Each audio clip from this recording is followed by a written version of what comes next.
Desde Platão e desde Aristóteles, quando foi criada a teoria dos estados ideais, eles constituíram uma prerrogativa a respeito de uma espécie de vida em uma sociedade justa. Bom, Platão acreditava que fosse possível criar uma harmonia social, o desenvolvimento social de uma prática política que fosse justa e que não fosse entregue à democracia, e sim entregue à sabedoria dos filósofos. Já em Aristóteles, ele vai estabelecer outra noção do Estado, né?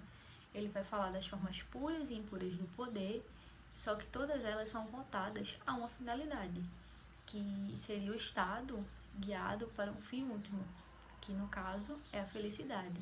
Então, Aristóteles também tem essa ideia, essa preocupação de que o Estado almeja um bem comum.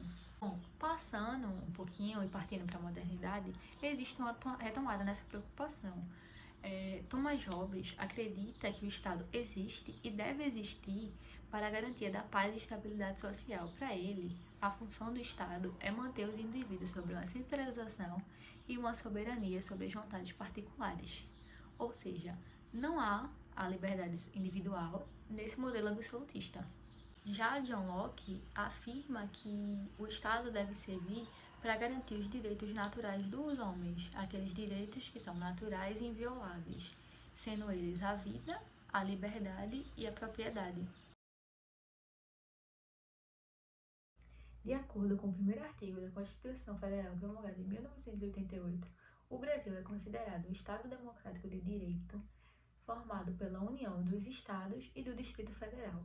No artigo 1º da Constituição diz que a República Federativa do Brasil, formada pela união indissolúvel dos Estados, municípios e Distrito Federal, constitui-se em Estado democrático de direito e tem como fundamentos a soberania, a cidadania, a dignidade da pessoa humana, os valores sociais do trabalho e da livre iniciativa e o pluralismo político.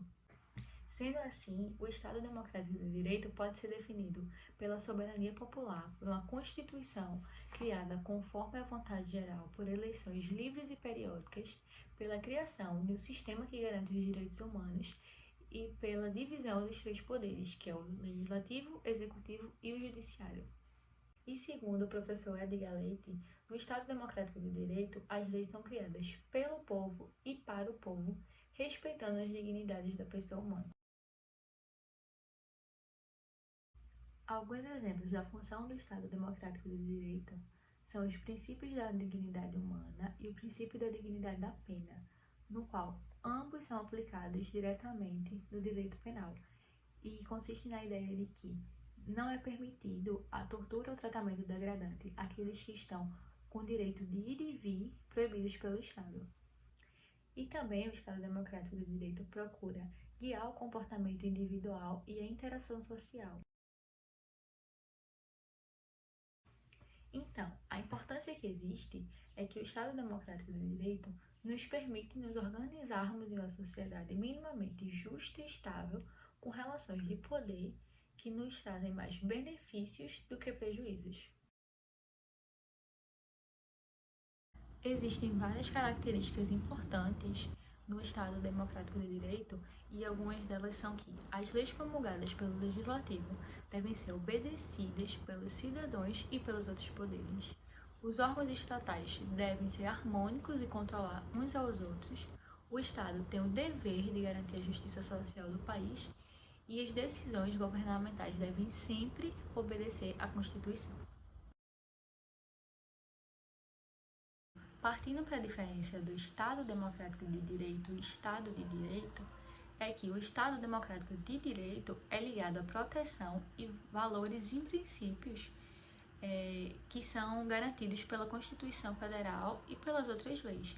Ou seja, no Estado Democrático de Direito, assim como acontece no Estado de Direito, as decisões dos governantes devem ser tomadas com base na lei e dentro dos limites que são estabelecidos pela legislação do próprio país. No caso do Brasil, nós vivemos numa democracia representativa, ou seja, na maioria dos casos são eleitos deputados e vereadores como representantes do povo e eles são responsáveis por criar leis que representem a vontade geral da população. Por isso, é de extrema importância que nós escolhemos bem quem a gente vai votar, em quem vão assumir esses cargos, para que eles representem bem os nossos interesses ao criarem leis e fiscalizarem o poder executivo, que no caso são as figuras de presidente, governador, prefeito, etc., para saber se eles realmente estão cumprindo o papel que a legislação existe e se eles realmente estão representando o que nós queremos.